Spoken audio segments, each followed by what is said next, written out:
Hello, everyone. Welcome to another episode of Not Your Father's Movies. I'm Vito. I'm Mike. And I'm Jesse, and we are coming at you with some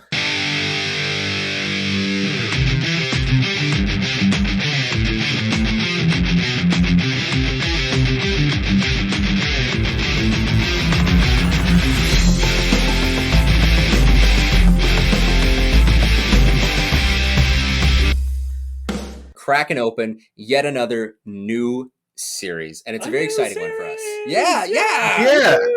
And Jesse, since this one originated with you, would you please let us know what it is? This is a series that I love. It's the modern Western series, which we are defining because this is very much our definition, I think. From the 90s onwards, there have been a handful of Westerns that we like. And we're here to talk about those Westerns post-90s.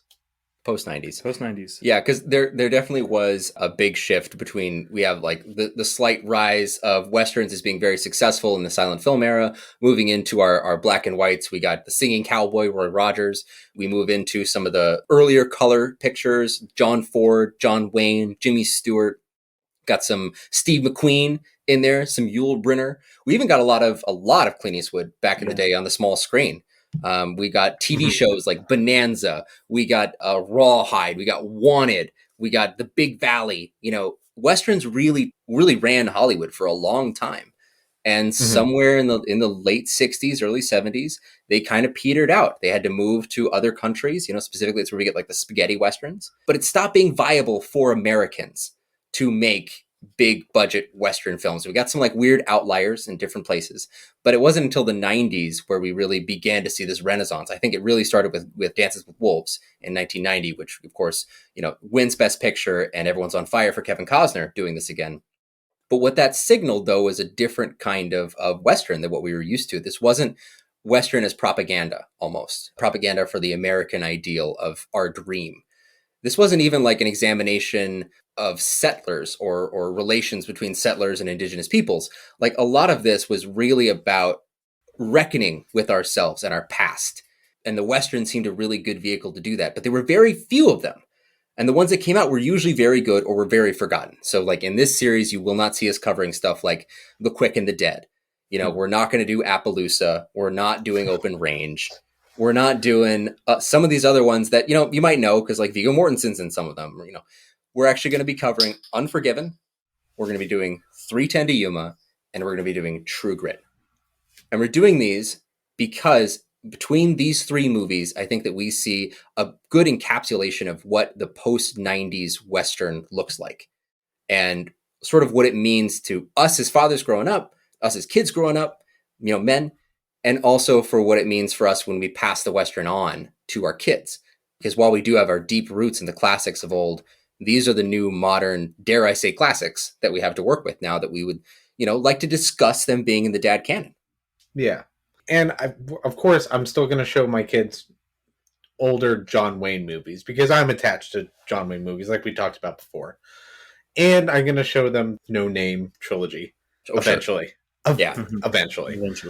And then there's a lot of modern Westerns that I love. Like, I always think of the Westerns as like three distinct eras. It's really the John Wayne era for me. And then there's the Clint Eastwood era, the Man with No Name era. And then there's whatever we have now. Because the postmodern Western. That's basically what it is. It's a lot of different stuff. And that's part of the reason why I wanted to do this too, because I want to talk about what on earth we have here. Yeah. And those Westerns too, you know, we are trying to limit our focus again because of those postmodern Westerns that have come out. We have things like There Will Be Blood. We have things like No Country for Old Men. And we are specifically not focusing on those as well because those are different takes on this very classic kind of genre. And so we went with Western movies that got cowboys, man. Straight Westerns. Straight up. There's not anything else to do with them. So True Grit, based on like the fantastic novel by Charles Porter, already was a John Wayne movie remade by the Coen brothers. We got 3:10 to Yuma, based upon the short story by Elmore Leonard that was already made into a movie starring Henry Fonda. 3:10 to Yuma, straight up gangsters, guns, gunfire, ranchers, ropers. Good guys, bad guys, exactly. White hats, black hats. And then Unforgiven, Unforgiven, which, Dances with Wolves seemed to reinvigorate the Western genre, especially in terms of box office gross and critical reception, which used to go hand in hand back in the day. And wins a bunch of Academy Awards. And 2 years later comes our first entry here, Unforgiven, which also does score really big at the Academy, makes $200 million off of a $14 million budget. Wow. Starring 3 of the biggest stars we've ever had in Hollywood. 4. Not Richard Harris. He's one of the biggest stars we've ever had. He is. He was a huge star. He was not one of the biggest stars we've ever had. Maybe not one of the biggest. Not stars. standing with Clint Eastwood. Okay. Not standing with Gene Hackman. He was a big star. He was fine. He was big. He was in Guns of Navarone. Yeah, so were a bunch of other people. Yeah, but he was in Guns of Navarone. Bigger roles. Yeah, but he was in Guns of Navarone. If you're in Guns of Navarone, you're a huge star. In my book. That's all it takes. He's one of those people that's just been in a whole lot of things. He was Albus Dumbledore. Come on. He was Albus Dumbledore for the first 2 movies. And then they switched him out. Because he died. Yeah. Not because he was bad. No, he was so good, it killed him. But this being Unforgiven, selecting this one, it's what Eastwood does best. And I think the pinnacle of what he does best, right? He's questioning the Western. He's questioning the genre. And that's really what all these movies that come out in the 90s and after that are Westerns, I think really are doing. I think they're really asking the questions of the John Ford movies, of the John Wayne, the Jimmy Stewarts, the Steve McQueens, anyone that you care to, the James Arnesses, they're asking the questions that those stories were just really basic on. James Arness, Gunsmoke, guys. Yeah. Yeah. Mm-hmm. Okay. Yeah. That's why we're doing it, right? That's all of it. Yeah. I mean, they're also great movies that we really like. Yeah. They're also good movies. Yeah, we really like these movies. They're really good.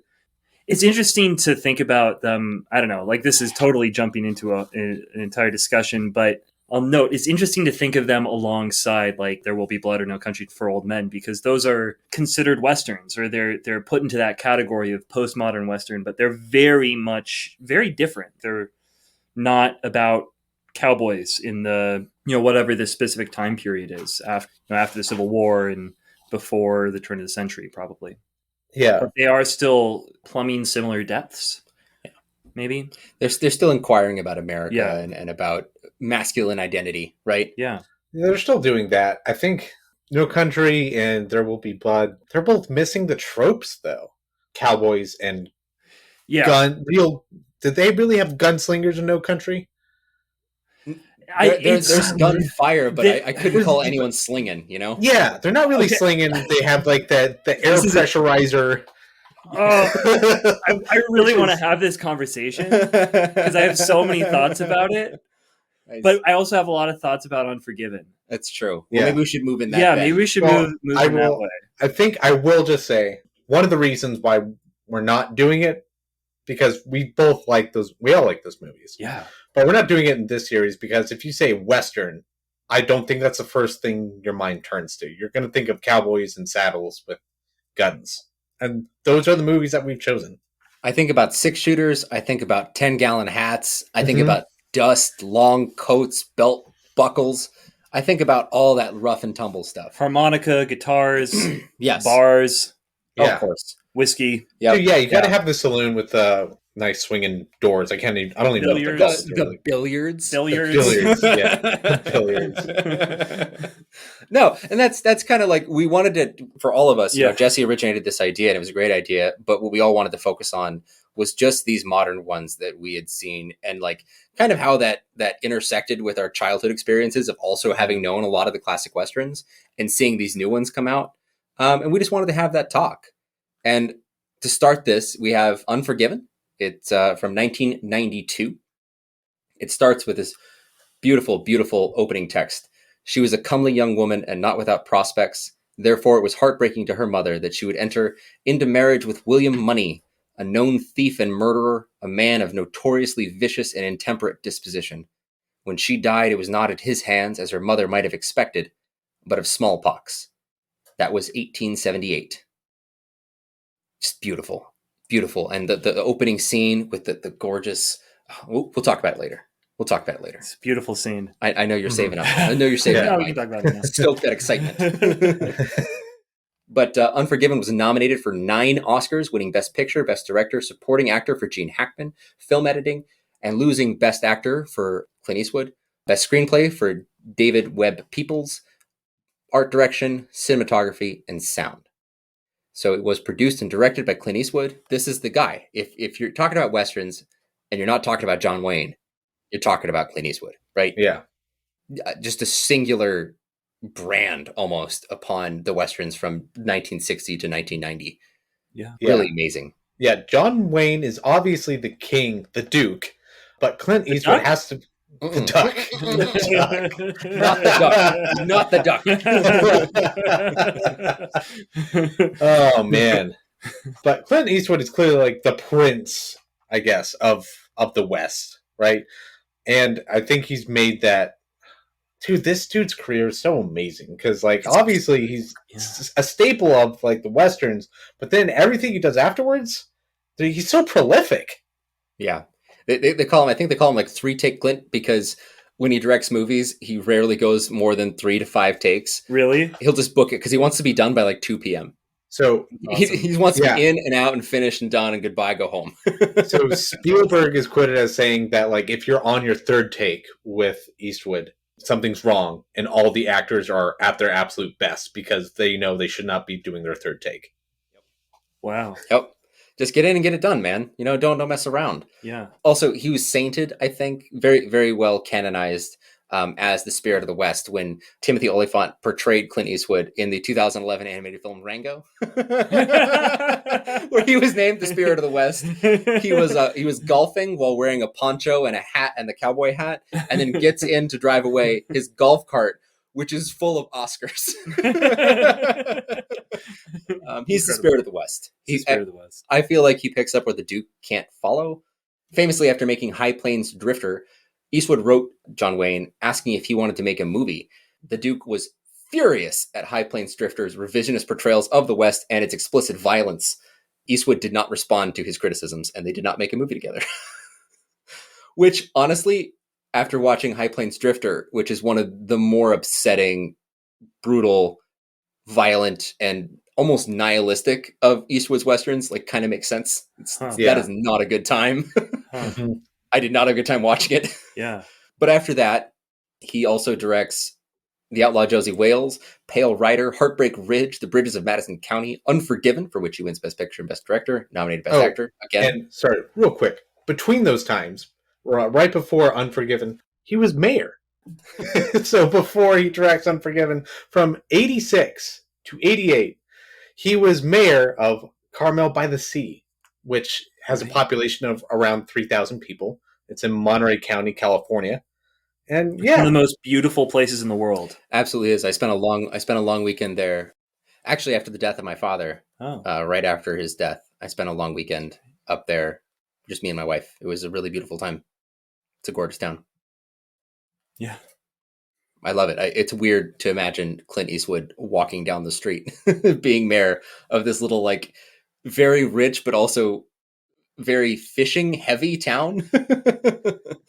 It's weird to imagine him being the mayor of a Californian town in general. Yeah. Like, especially a place as perfect as Carmel, because you imagine him, if he's the mayor, he's like a gun-toting mayor. Yeah. He's got the hat on, he's walking around carrying a shotgun, like, it's dusty.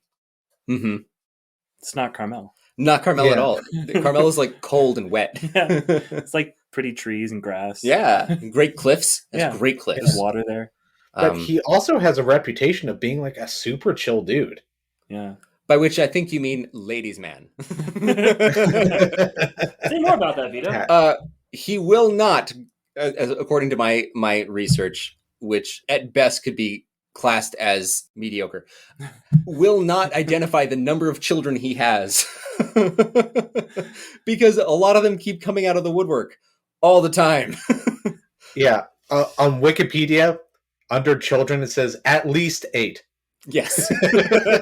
At least 8 by somewhere between like 5 and 9 women, somewhere in there. Do you like my math? Yes, it's good math. Good math. He likes to run around. But after Unforgiven, for which he loses his Best Actor nomination to Al Pacino, who wins for Scent of a Woman. A lot of controversy about him winning that. Right. Most I can say is hoo-ah! He is again nominated for Mystic River for Best Picture and Best Director. Million Dollar Baby wins Best Picture and Best Director. Nominated for Best Supporting. Flags of Our Fathers and Letters from Iwo Jima, same year. 2 different movies about the same conflict. Right. But he is nominated for Best Picture and wins Best Director for Letters. Can I say that is insane? I don't hear that often. 2 movies in the same year, let alone 2 movies on the same subject from opposite sides. That's really cool. I don't think that that's ever been done. Yeah. Well, in Flags of Our Fathers, like I haven't seen the movie. I haven't seen either of these movies. I read the book. There's a book, Flags of Our Fathers, because it's kind of the story of the 6 men who raised the flag on Iwo Jima. That's a very classic photo. We've all seen it. About them, about the story of the photo, the story of the men. But Letters from Iwo Jima, I think he must have written that himself, I believe. He is credited, I think, yeah. Yeah, not from... But it is also based on a book. I think it is? I think both of them okay. are. But yeah, I can't think of a single director that has done 2 movies about the same thing, but from opposite sides. But I think the only other one I can think of that did 2 in 1 year is Soderbergh with Traffic and Aaron Brockovich. And those are both Best Picture nominees. And real quick, Letters from Iwo Jima, that was written by Iris Yamashita. Nothing from Clint. I don't really think Eastwood writes a whole lot. Okay. He directs, he acts, he produces, he writes musical scores. Oh, we'll get to that. Oh, yeah. He does so much for movies, and he's done so many of them. It's kind of insane. But yeah, I don't really think he writes a lot of them. But after that, we have Gran Torino a couple years later. Remember when he was going to retire after Gran Torino? Yeah. You guys remember that? Yeah. That didn't happen. That did not happen. But then he did American Sniper, the thing that like blew the doors off everyone's. It knocked everyone. I remember everyone was talking about American Sniper. Yeah. I couldn't go anywhere without hearing someone talk about that. Mark Wahlberg? No. Bradley Cooper. Oh, yeah. Not Lone Survivor. I was thinking of the shooter, not American Sniper. Oh, that is, yes. He is an American and a sniper in that movie. Yeah. I think I'm a little tired tonight, guys. Maybe a little. I don't know. Yeah. I don't know. You're doing good. But after that, he's so busy. In between then and now, he's done Sully. There's J. Edgar in there somewhere. Richard Jewell a couple years ago. And Cry Macho is coming out later this year, which he is writing, directing, and starring in. Apparently it took him 1 month to film. That's wild. Wasn't there also The Mule in there too somewhere? The Mule is in there as well. I didn't include it because of the Oscars completely overlooked it. But yeah, he did it. Yeah. I have not seen it. So this is really strange, but I haven't seen most of Clint Eastwood's directed films. Like a vast majority of them. At this point, I've seen Unforgiven and Gran Torino and nothing else. The wind whispered through my Gran Torino. Yeah, he's weird, and it can be exhausting because you know that you're going to get a Clint Eastwood movie about every year and a half. It's going to be between an hour and a half and 2 hours long. It's, especially in the last decade, going to be a biographical picture about somebody that's still alive. He's going to do it really quick. It's going to star a big star. There's going to be a big promotional push behind it. It's going to usually get recognized in some way at the Oscars, but the poster is usually going to be like a desaturated color. It's going to have the main character. Usually the title of the movie is the main character. Yeah. It's going to star someone like kind of unexpected in the role or someone you would totally expect. Like there's just some hallmarks to an Eastwood thing. Also, they're all about men. All of them are always, all the time, all men, 100% men. $1 Million Baby. Yeah. 2004. Okay. From the past 10 years. Almost 20, man. Almost 20. Oh, but you're saying in the past 10 years, they're all about men. Yeah. And that's what, his newest movie is called Cry Macho. That's better. I would hope that's about men. Well, do I hope that? I don't know what I hope that's about. I hope it's about something. Men crying. I don't know. It's based on a 1975 novel that I've done no research into. So maybe we'll talk about it later on. Eastwood has a fascinating career in general and like a fascinating, relationship with Hollywood, right? Like he puts out these movies that are always like, they're good. He puts out good movies and the Academy gives them a nod almost every time. Low budget, character driven, good actors, comes in under budget, on time, releases frequently. Yeah. But he also promotes like, he's kind of a weird intersection of different ideals, I guess, because he's got movies where it's like Unforgiven, where he sort of repudiates the Old West And then he's got movies like Gran Torino, where it's extremely conservative, and like he's just he's a fascinating individual. Yeah, I think.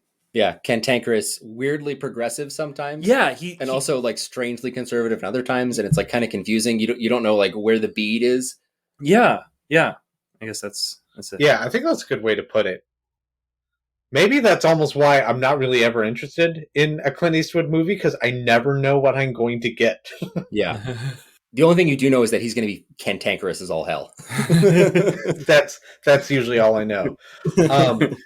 But in terms of like Unforgiven, though, from what I know, this was not like his breakout movie, obviously, because he's done lots of movies beforehand. But this is like when people realize that Clint Eastwood is hard to nail down, right? At least that was my understanding. This is when people realize, oh, he can really act in his movies. He can act in a Western, and it'll be something different than what we've seen before. This isn't quite what we were expecting going into a Clint Eastwood Western movie. I would say that's probably a very good point, because up until now, like his 80s are very strange. It's some Westerns. It's a lot of Dirty Harry. It's just some strange movies coming into the 90s and coming into some of this other like more highbrow work. It's clear the 80s were him like kind of testing some stuff, getting by, and then the 90s are like, all right, so we're going to do our thing. And in the 90s, he directs he has 2 movies out in 1990, by the way, White Hunter, Black Heart, and The Rookie. 1, 2, 3, 4, 5, 6, 7, 8, 9, 10 movies 9 movies in between 1990 and 2000. 2 of which again are in 1997, Midnight in the Garden of Good and Evil and Absolute Power. I guess this is just a normal thing for him, just slamming out. These are also movies he directs and stars in, by the way, too. Yeah. I guess he just slams out 2 movies a year. It's not a problem. Get it done. Who cares? Yeah. Make the movie, move on. It's incredible. Yeah, and I think it's pretty clear that Unforgiven is the thing that just makes it explode. Like, that's when Clint Eastwood, everybody realizes, like, you're not just like the old TV show star. You're not just a spaghetti Western star. You're this guy who's going to be cemented in Hollywood as a directing legend for years to come. That's a good point. That's a good clarification, too, because it really is the directing, because he's just in movies still. He's still starring in stuff, even if he doesn't direct them or have a hand in making them. But he tries to take over that mantle very quickly. I mean, besides starring in a lot of the movies that he directs and produces, he's an action and Western star first, originating the characters of Dirty Harry Callahan, The Man with No Name, and then also Kelly from Kelly's Heroes. That's a fantastic movie we don't talk about enough. Kelly's Heroes rules. I've never seen Kelly's Heroes. It is such a good time. You want a good time war movie about some guys that are trying to heist some gold in the middle of World War II? Boom. Kelly's Heroes. That sounds great. Is that kind of like 14 Fists of McCluskey? Actually, almost exactly. And in fact, from that movie, there's a track called Tiger Tank. Oh, yeah? And Tarantino's used it, I think, in 2 movies. Really? Yeah. Okay. He really likes Kelly's Heroes. Okay. But then also Rowdy Yates for 217 episodes of Rawhide. 217 episodes of Rawhide. That's insane. That's insane. Wild. This is an absurd career. I don't think I've ever seen anybody in Hollywood have a career that looks like this. Because, like, think about it. If you start out in a big TV show, maybe I'm just not thinking, but I haven't heard of a lot of people who go on to have a prolific acting career and a prolific directing career. I don't think there's anyone. I don't think there's a single person that has the achievements of Clint Eastwood. Yeah, not one. He's peerless. I think I'll say that he's the most prolific person in Hollywood that I know of. Pretty much, yeah. Outside of like your character actors or guys that are just coming onto a shoot for a few days, for someone that originates projects, stars in projects, directs them, shepherds them. Like the only person that really gets close to Clint Eastwood from rising from TV into movie making is like George Clooney, coming out of ER, turning into a big movie star, and then turning into directing. And there is no one that would defend George Clooney's movies as a director as being as good as Clint Eastwood's movies as a director. Also, I don't think he doesn't put out as much. Anywhere near. No, he's put out like 4 or 5. Yeah. Or like DiCaprio getting started on like Growing Pains. Like, still a sitcom star rising to the prestige level, but he's only in a movie Brad Pitt too. every Brad Pitt 3 years. Started as a he was just on TV shows, and now he's directing movies as well, but he's nowhere near as prolific. Yeah. No one does it. No one can do that. No one has the incredible. drive. What kind of drive? Like, like, what is he driven to do? Is it just like, I have these stories to tell, I have these things to create? But it's wild because it's like he's milling around very much in the same world. I think it's a job. Yeah, and that's why I think a lot of his movies are very spare, very simple, very easy, because this is a job that he does. He makes movies. Yeah. Well, And so he makes movies the best that he but can. I mean, like, and dude, no, he's but they're 80 they're- years old now. He doesn't need to do it. But 20 years ago, they were made the he's same way. 91. He's Yeah. 91. Yes, he he's is. And he has a movie 91. coming out this year. Yeah. But he's always been spare and unfussy. Yeah. That's always been his style. And there's nothing extraneous in his movies. His movies just are very simple, very easy Yeah. to follow, very, very normal. Yeah. And sometimes, like, you have a 10-year gap where none of those movies are remarkable. But Clint Eastwood also apparently always says that he thinks the best movie that he can make is in front of him. So I think he's still chasing some sort of greatness in himself that he knows is there and hasn't quite come out on screen yet. I don't believe that quote. I've seen too many objectively mediocre Clint Eastwood movies. Like, dude, Oh yeah. no.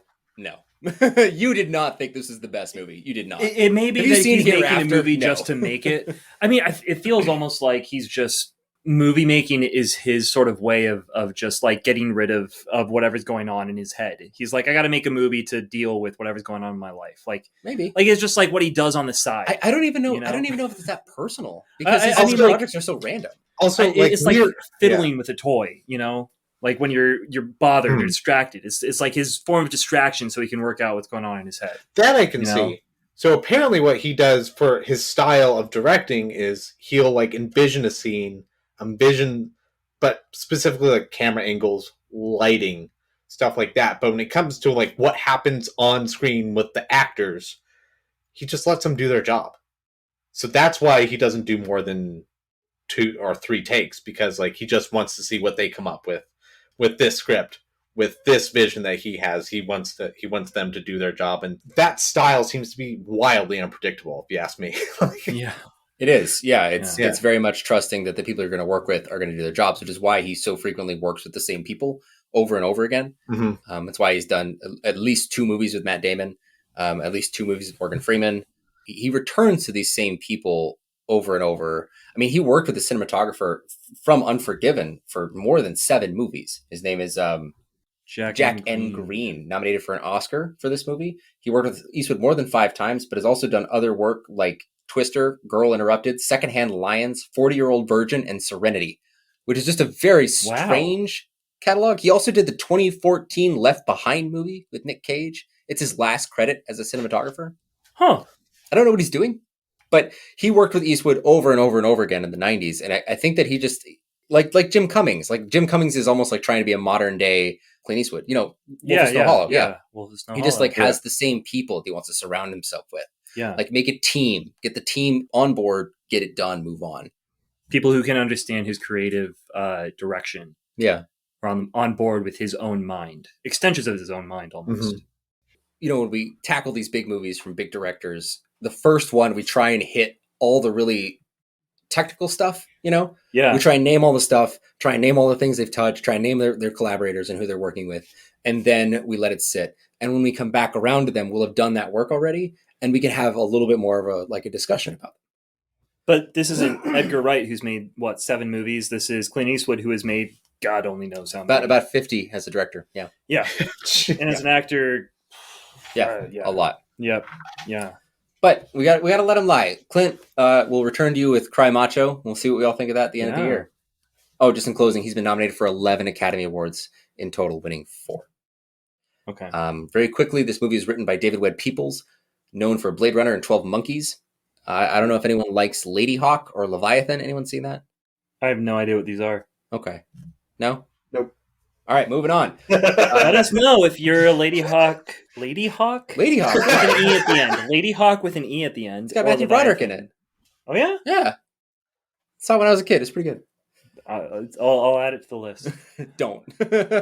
You got more important things to do and better movies to watch. I don't want you to be distracted. But Matthew All right. Broderick. But this movie stars Clint Eastwood, Gene Hackman, Morgan Freeman, and Richard Harris in our bigger roles, showier kind of roles. Gene Hackman, you know him from Royal Tenenbaums. Big favorite of at least Mike's. I like it pretty well, but I mean, I like it. I like it a lot. It's a big favorite of a lot of people's, I think. Mm-hmm. A lot of people our age, I know. Yeah, I mean, I like as Royal Tenenbaum. As Royal He Tenenbaum is. himself, he's pretty amazing. Oh, right? yeah. Oh, Yeah. yeah. Yeah, I like when he gets stabbed by his helper. Yeah. It's really funny. It's really Not funny. again. He's great. But then we got Heist, Enemy of the State, The Birdcage, Get Shorty, Mississippi Burning, Superman, The Conversation, The French Connection. He's Academy Award nominated for Bonnie and Clyde, I Never Sang for My Father, Mississippi Burning, and he wins for Unforgiven and The French Connection. He'll definitely come up again. When we do The French Connection. Yeah, it'll happen. Is Gene Hackman still alive? Yes, he is. He's just been retired, for about 20 years. Yeah, I think we saw the last one was 2004. Welcome to Mooseport is the final Gene Hackman film that he retired after. He will not be coaxed out. Several people have tried. He will not act again. Where do movie stars who retire go? Like, do they all go to? Is he hanging out with like Daniel Day-Lewis? They probably retired at Big Whiskey, Wyoming. Probably. He's probably sheriff in Big Whiskey, Wyoming right now. I'm the James sheriff Little here. Barrett, Bill. We have Morgan Freeman, maybe principally known, I guess, to all of America for Shawshank Redemption and the Nolan Batman trilogy. I guess. I feel like That's 7. I mean, Shawshank, definitely. And 7, right? But he's also in Wanted, Gone Baby Gone, $1 Million Baby, Bruce Almighty as God.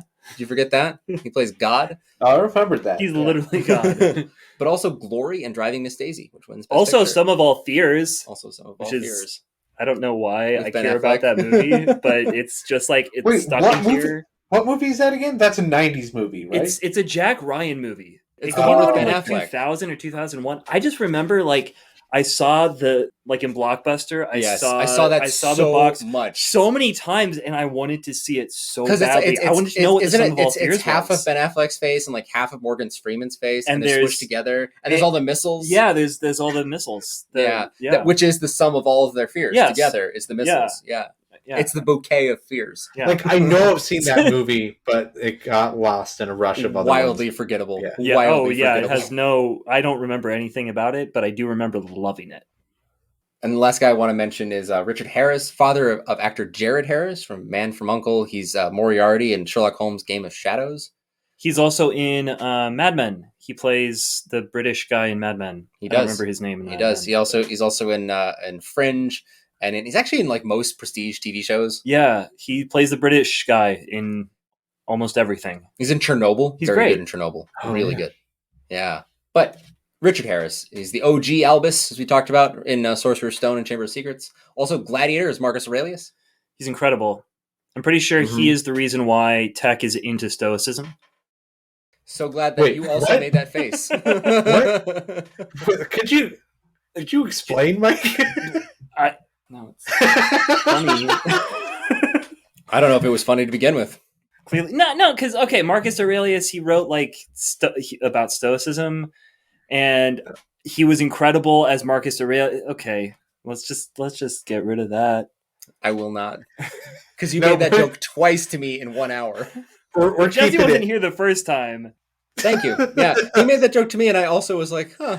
and I you don't know know, what that was. like all the tech people, like our elite tech folks, are into like Stoicism. Do you know this? Do you want this to go on longer on the episode? You know this. This is Everybody not knows getting this. cut. All right. Every word you say is going in True. this.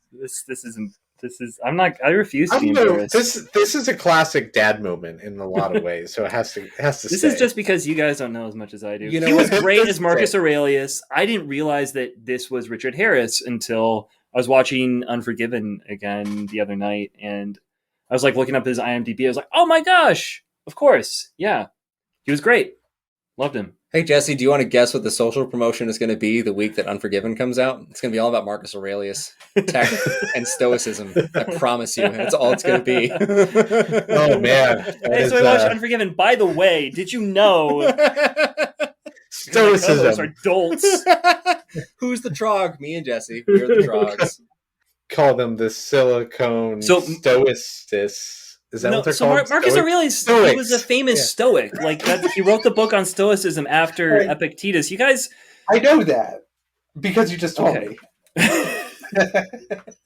Scintillating radio. Really good. All right. Let's move forward. I am putting my stoicism to it. I don't care. Can we move on what from you think of Marcus me. Aurelius? Could you have done the stoicism thing earlier? Thank you. But so we have also in Patriot Games, A Man Called Horse, The Guns of Navarone, and Mutiny and the Bounty with Marlon Brando. Yeah. Guns of Navarone! And Guns of Navarone. Yeah. Love it. But that's all we got for cast and crew. We've done it all. This is a big movie, and because it's kind of the pinnacle of a lot of things. It's near the end of Gene Hackman's career. He only has 12 more years acting. At this point, he's sort of like he's gotten some of his Oscar noms. He's been in some very important movies, and he kind of chills out for a bit. He kind of is just like in fun stuff that he wants to be in, and then he leaves us. Clint Eastwood is sort of ramping up into a new phase of his career, doing different things. I mean, he directs and stars in Bridges on Madison County. Like, this is a romantic drama. And that's not something that I would have ever ascribed to Clint Eastwood back in the 70s. But here he is, doing this thing without a trace of a thriller in sight. But then we also have Morgan Freeman, who's beginning to reach our public consciousness. I mean, obviously starting with Driving Miss Daisy and Glory, but he's already a middle-aged man, kind of coming into his own. I mean, after this, we're getting Shawshank and Seven, and then everything that we know about Morgan Freeman from this movie. You know, this is a huge springboard. And it's just a funny intersection of three giant talents in Hollywood. One cresting, one renewing, and one kind of, steering down. A lot to talk about there. But going into nostalgia, first impressions, Jesse, do you have any nostalgia for this movie? Oh, I've got zero nostalgia for this movie. Because I think, like I said, I've heard of all Clint Eastwood's movies. I haven't seen most of them. A vast majority of them. And now that I've heard this list, I need to go and see all of them. I don't know why it's Clint Eastwood's movies either. It just, I haven't seen a lot of his. R-rated adult dramas, pretty much. I think that's all what in all. I think that might be part of it. While I was watching this, it's just oh, now I understand why I wasn't watching this with my dad earlier, because there's a lot of, I don't know. It's very violent. It's very violent. And not in a fun way either. It's brutally violent. It opens up with a horribly violent scene. Yeah. It opens up with violent scene. It's literally slashing a woman's face. A prostitute's face, yeah. Yeah. Because she laughed at not a woman, a prostitute. Thank you. It makes it worse when you say a prostitute, It really does. It's a terrible thing for any person to be slashed, but for someone who's in this occupation, for them to encounter such brutal and needless violence, it really upsetting. It also tells you, though, the seedy kind of nature of this Western, which is very different from other Westerns. We are opening on a horrific act of violence upon a prostitute from a man with a tiny ego and penis. If you had to come up, the word gritty is used frequently, and this applies most aptly for this movie. This is a gritty movie. It's stuck in the grime of humans doing animal things. Yeah, nobody's acting really virtuous. So it makes sense that I wasn't watching this with my dad. I don't think my dad would have really cared to show me this. And I don't really care for showing it to my kids, at least right now. But so I recently watched this for the first time this week, and I loved it.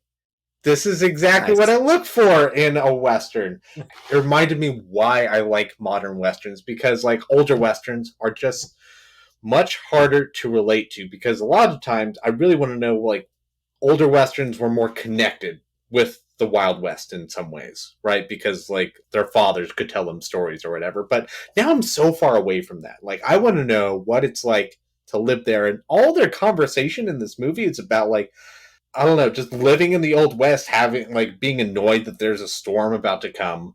There's a storm riding up our asses. And then also having to deal with a young kid with bad eyesight.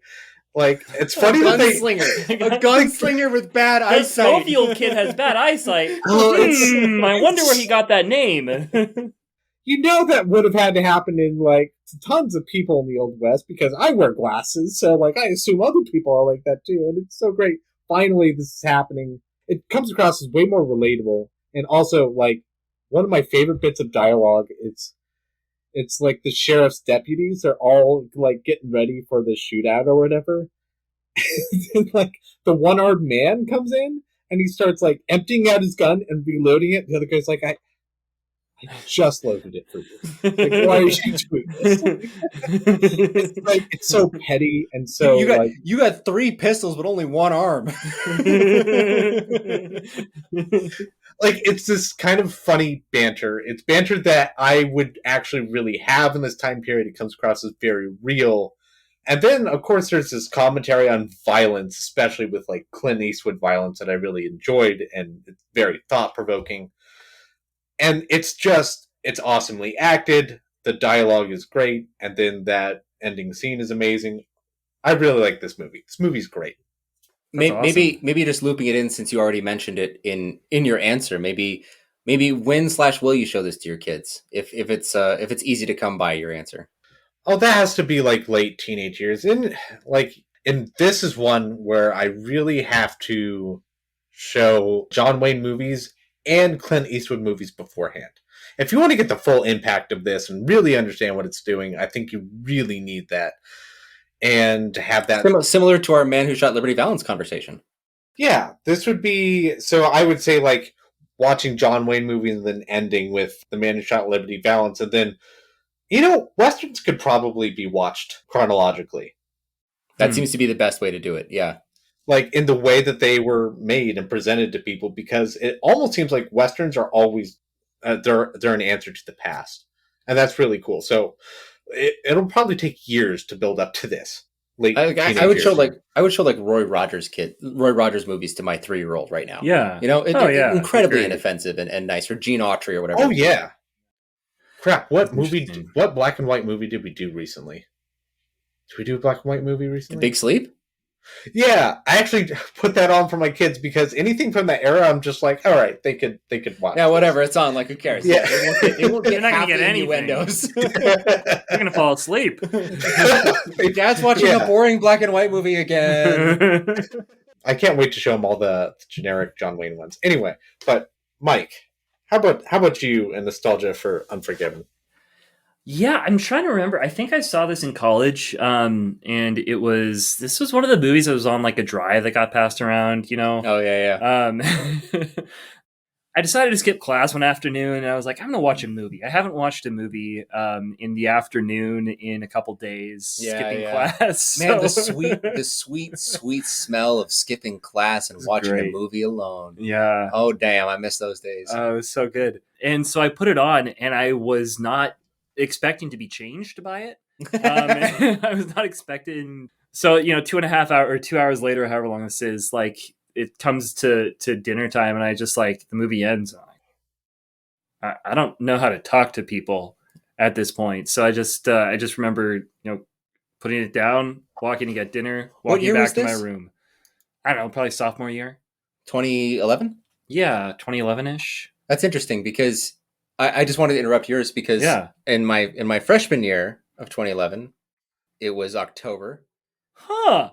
I wonder if we watched it at the same time. Oh my gosh. Because it wasn't quite the same time because I got out of my 2:30 class. Yeah. And I went back to the dorm and I kind of farted around for like a half an hour and I watched the movie.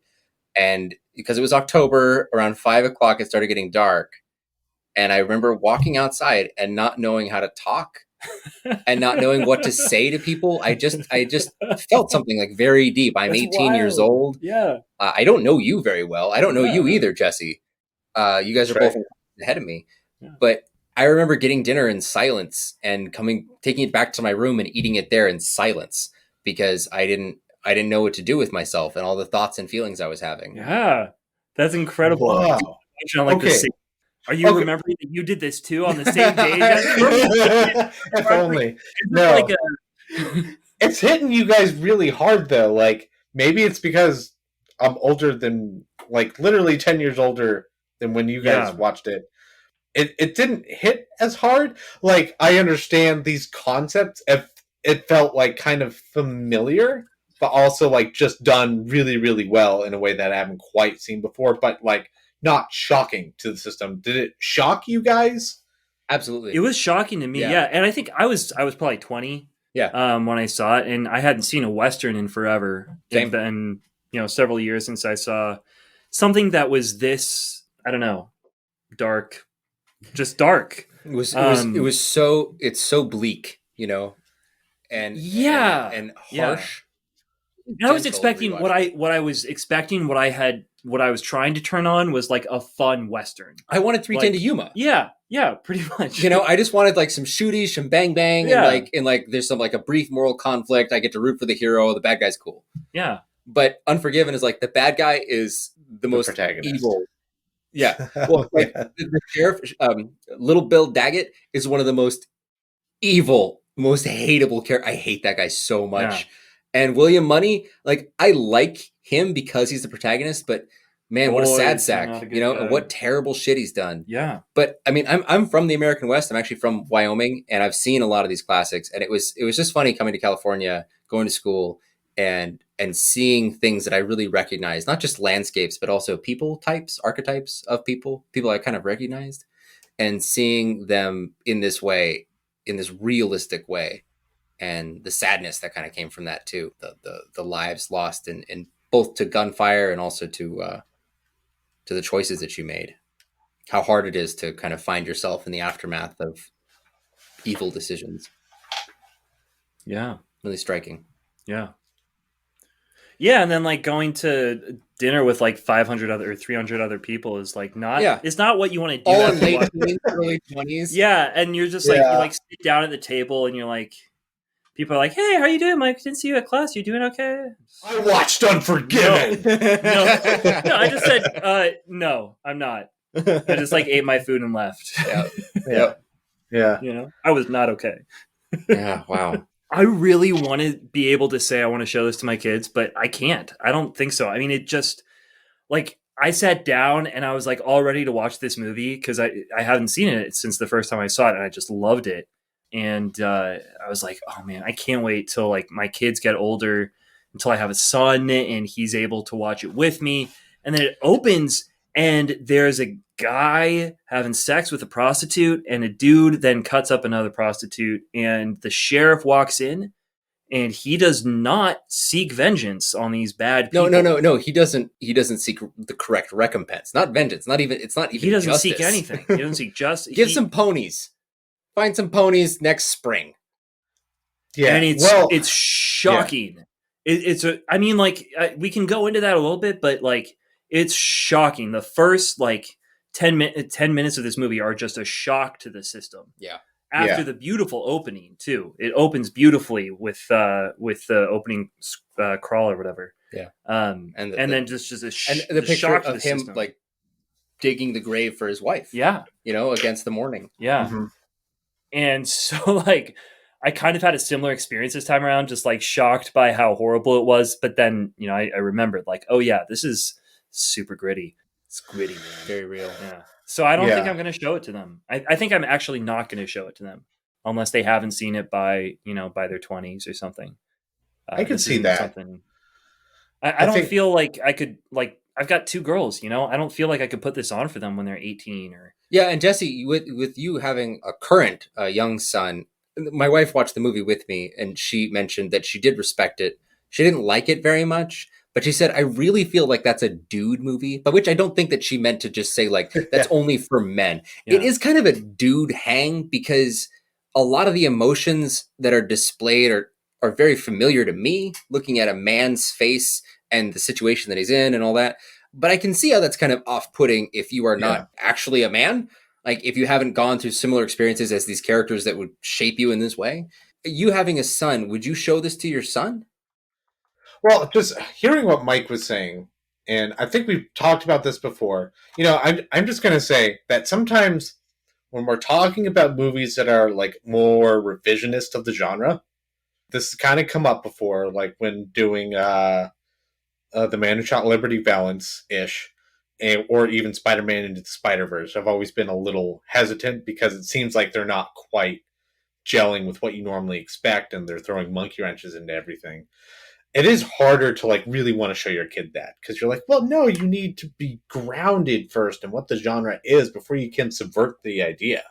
And also just like, as a parent, you don't really want to subvert the idea, even if it's wrong. Like, I hate the idea of like building my knowledge for my kid and like showing them things and being like, oh yeah, let's throw that all away.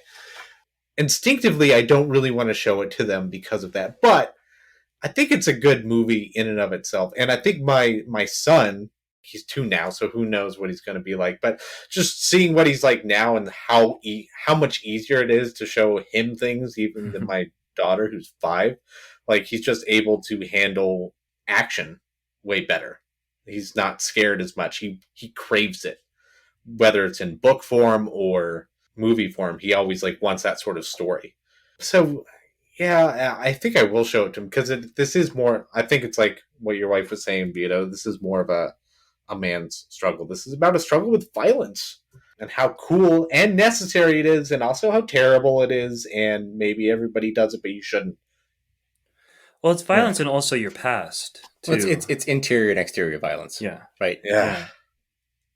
Just violence everywhere. I would show this to my kids. It would be conditional.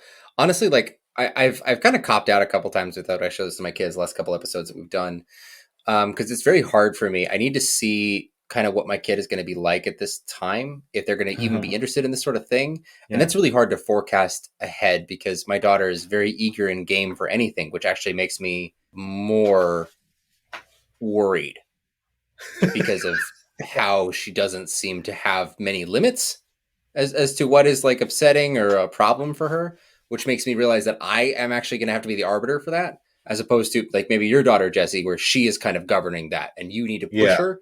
I am the one that actually is going to need to rein her in. I think this has a really important place. I just need to see what she's going to be like. So I am going to say provisionally, yes, show it to my kids, at least 17. And yeah, that's what I'm going to say. Yeah. Actually, I would like to also make the distinction. I don't think my daughter's ever going to care about this. My wife doesn't really care about this movie. She's like, oh, that was fine. That was good. But I do want to show this to my son. So not my daughter, but my son. So it gets like half of I'm going to show it to my kids.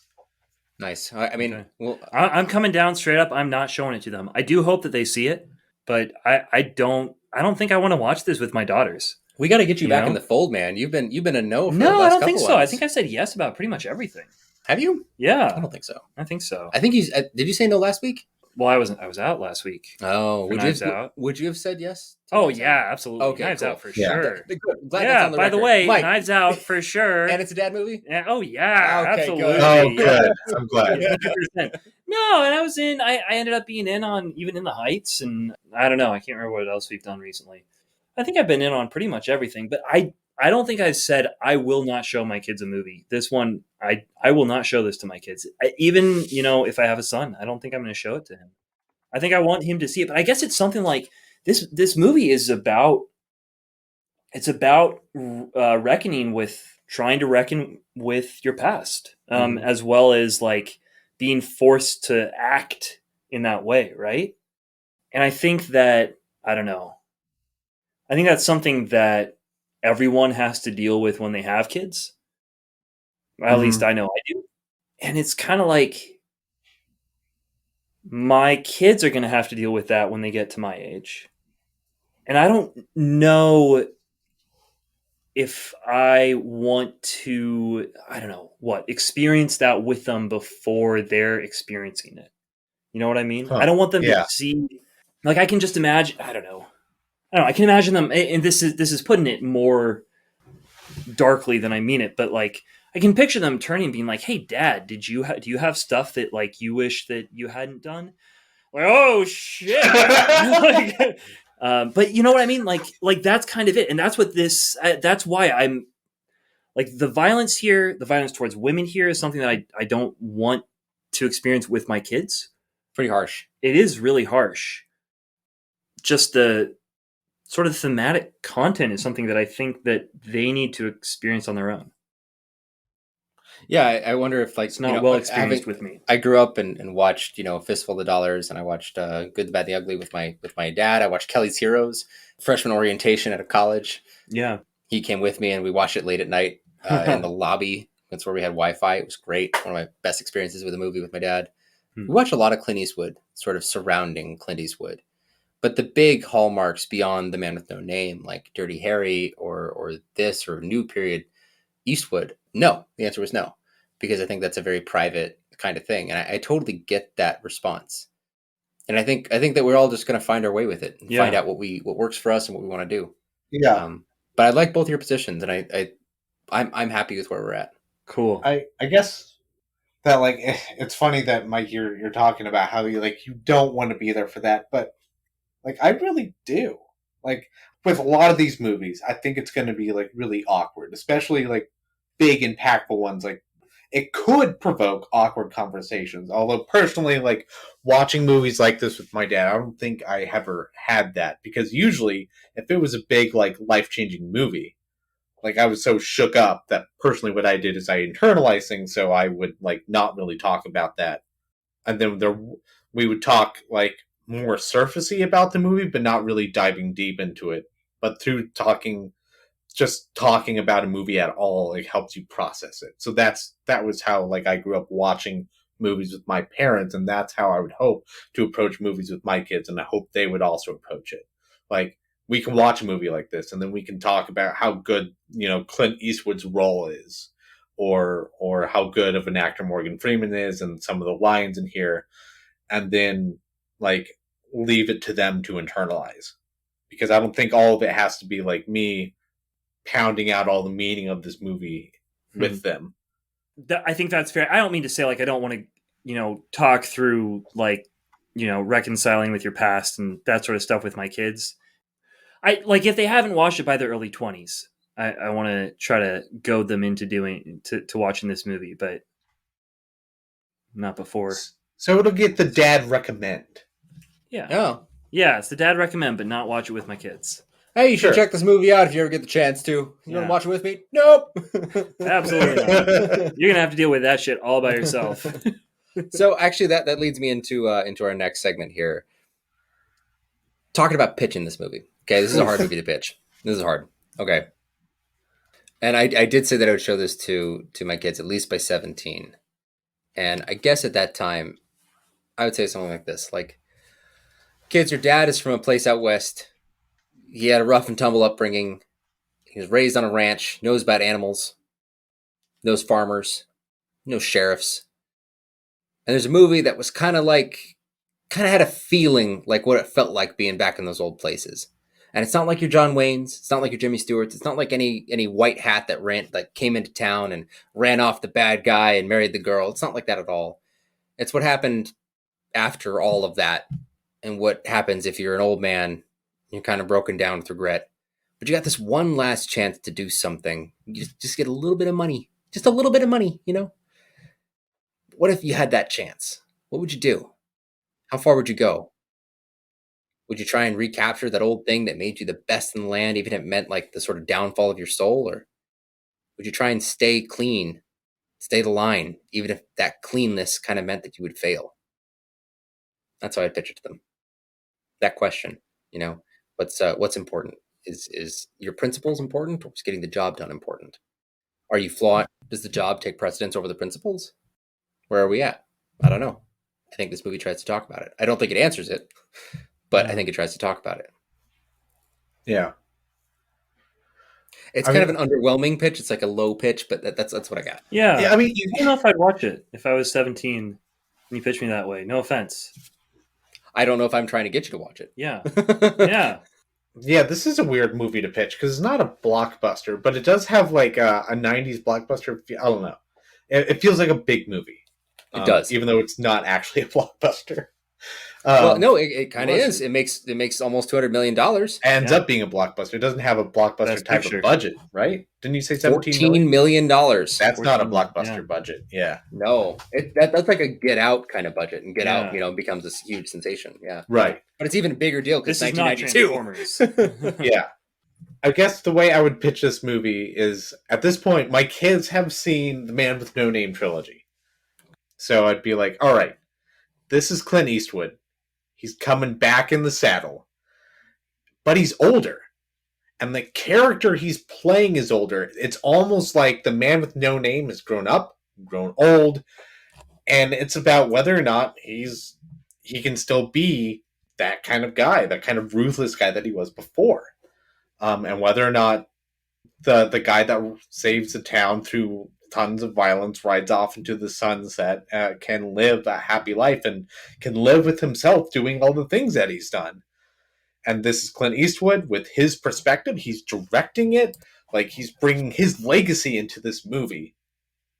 You know what? And I think that's the main pitch. It's Clint Eastwood brings his legacy here for us to watch and puts it on the line for us. That's good. That's good. I don't know if that would work on anyone that wasn't like a film geek 17-year-old, but I could see that working on like a 23-year-old film geek nerd, especially in, 15 years when that happens, right? Yeah. Well, that's why this has to be older teenager, and they have to have already seen the other movies prior. They have to love them, they have right? to have liked it, yeah. Which they will. They will. Yeah. At least 1 and 3. 2 is really, really good, but 2 is much more upsetting than either 1 or 3. I haven't seen any of them in a really long time, and after seeing this movie, I really want to go back and watch all of them. And also, I think I will, because after I watched this movie with my wife, she said, I didn't know Clint Eastwood did Westerns. What the? What? What the? It's amazing. That is what I said. So it's just like, it's like John Wayne and Clint Eastwood, right? Like, that's who we have in our life. That's all there is. Clint Eastwood made more Westerns than John Wayne. No, he didn't. No, not even. No, not even close. But he made more memorable Westerns than John Wayne did. There we go. Yeah. So now I have to rewatch the whole trilogy. I mean, I'm looking. I guess I got to buy the 4K. I guess it's deal. I gotta buy him. Gotta do it. I'm gonna buy him. What is this $60 charge? Oh, it was 3 movies. I don't want. It was worth it. It's an error. It's history. I bought. It's okay. You're gonna love it. Yeah, it's a present. That will not be true. It's a present for somebody in this house. I'm gonna make my 7-month pregnant wife watch 3 hours of Good, the Bad, and the Ugly. That's how you get movie. That's awesome. Oh man, that's gonna be she's not gonna enjoy it, but I'm gonna make her watch it. Yeah, I think I'm going to do the same thing. Yeah. Look, I don't know if Mary Claire has. History is like an unpleasant vegetable, okay? We all have a vegetable that we find unpleasant. I'm not naming it, because I like Brussels sprouts, and so you'd be like, history is like Brussels sprouts, but I like Brussels sprouts, so they're great. But there's a vegetable that we don't like. History is like that. It's good for us. We don't like the taste. But here it comes, choo choo, open up, okay? And that is what the Man with No Name trilogy is about. Yeah. You are not picking up the through line here. I'm sorry. I'm tired. No, but that's what it's going to be. Is like, no, it's good for you. You should know this stuff. This is good stuff to know. Yeah. There are 3 movies that will unlock all of modern Westerns for you. And you will now understand. Yeah. What's your pitch? You ever wondered what the Angel of Death's eyes looks like? I have. Gotta watch this movie. Oh, shit. Damn it. Easy mark. That's a good one. That's simple. Okay, so we've talked about, the thorny question of how our kids are involved. We've talked about, when, will. We've talked about some of our nostalgia. How would we pitch this thing? But there's something that we've been hinting around, dancing around, and we need to talk about the violence in this movie. For my money, for my my 2 cents here, the violence is very interesting because there's very little gun violence until pretty near the end. Right. There's interspersed gun violence, but there's a lot of discussion about it. A lot of discussion about the machismo, about the, I've killed, as the Schofield kid says, I've killed 5 men, killing ain't no thing to me. And Ned and William are always kind of giving him the side eye. Do you know what you're talking about? Yeah. Do you know Have you really done this? Yeah. I don't think you've really done this. Yeah. And then he brings up that Monie has killed, or one time killed 2 guys in a fire. Ned is Morgan Freeman, right? Yeah. And Ned's like, wasn't it 3? Yeah, I'm pretty sure it was 3 guys. It's like every story that comes Monie's way, it's like he's killed more. Yeah. And And that actually leads to like a really cool kind of reveal, though, in the end, when he's standing off against Little Bill in the bar, where it's revealed that he has killed women and children and damn near everything that moves. Yeah. Like, it's always been, well, it wasn't that big. It wasn't that big a deal. Like, yes, I did kill a couple of those guys. Like, don't look at me. I'm not very showy. I don't brag. And this is why he doesn't brag. He doesn't brag because really, in the end, William Monie, before he met his wife, Claudia, and settled down and gave up these external vices of violence and pleasure and alcohol, he did some despicable things. He was a bad man. He was an evil man. He was a psychopath. Yeah. All right. And well, it's funny that you described it as a reveal. It never didn't feel like a reveal to me. I was like, oh, he's finally admitting that he was a terrible human being. Like, I already kind of suspected that he was... I think there's a terrible human being thing where, like, I've killed a lot of men, right? But we're assuming it's like the typical Wild West legend. Like, I stood down a lot of men. I killed a lot of dudes that needed killing. I got paid for it. Like, there was a justification. But when it comes to I killed women and children, and he just freely admits this, that seems to me to be a very dramatic reveal, because we knew he was bad. We didn't know he was evil. I got that suspicion like the entire time, to be honest. Like, maybe it's because I've seen enough movies where it's revealed at some point where if they're quiet about their past, like, oh, you wiped out a whole village, right? So I just kind of expected it. So it wasn't as... I guess it is technically, at the way the movie progresses, supposed to be a reveal. But for me, that was like, oh, he's just an evil man. I think that speaks actually to the influence of Unforgiven as a film, that post 1992, that isn't treated as like something that's surprising. Yeah, there's been stuff where the bad guy is the protagonist. Yeah. Since then, and I guess before then too, but not in a cowboy movie like this. I don't think. No. There's been times when tropes have been stood on their head or whatever. You know, Henry Fonda as the bad guy in Once Upon a Time in the West is pretty freaking, like, just that fact alone speaks this tale. Yeah. But it was shocking. Like, that was what shocked me so much about the movie when I saw it the first time, was like, oh, this guy's the bad guy, but he's not doing the bad thing. And I think that'll be, well, hang on, hold on to that one. We'll reach that one. But just in terms of speaking of the violence of the movie, so we see a couple shootings. We see a lot of William Monie not being able to get on his horse. Yeah. Which he acknowledges as sort of a divine recompense, or like a karma. Yeah. Right? This is my punishment for being cruel to animals, is that animals don't like kids. He tells his kids, like, he's getting back at me. Mm-hmm. Because when I was a younger man, I was not patient and I was cruel to animals. Kind of like he maybe feels a little unforgiven from the big man. Yeah. But with the violence that we see, it's very stark, it's very harsh, it's very brutal, but it also doesn't do the thing that we have seen in other Clint Eastwood movies, where even though it's brutal, like, sometimes there's something fetishistic, and not like a Tarantino way. Like, oh yeah, look at the blood, man. Look at the blood. It's more, violence is cool. Like Sam Peckinpah Wild Bunch, like lots of slow-mo of like the bullets and the popping.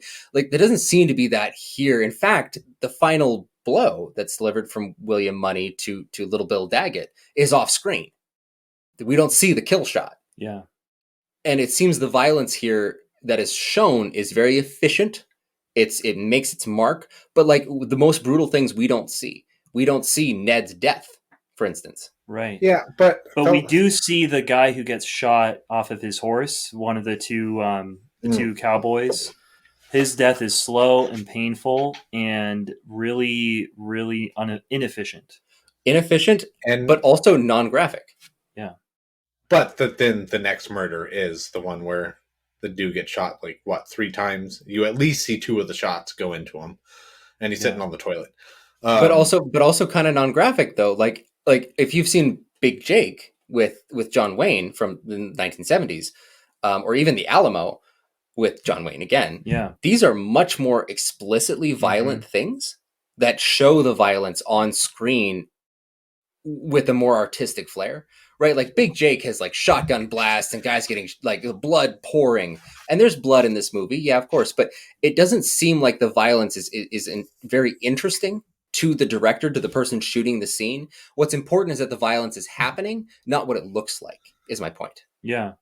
I was also thinking about this in terms of just like action movies, and the last scene, I guess the violence in the last scene seemed really fun.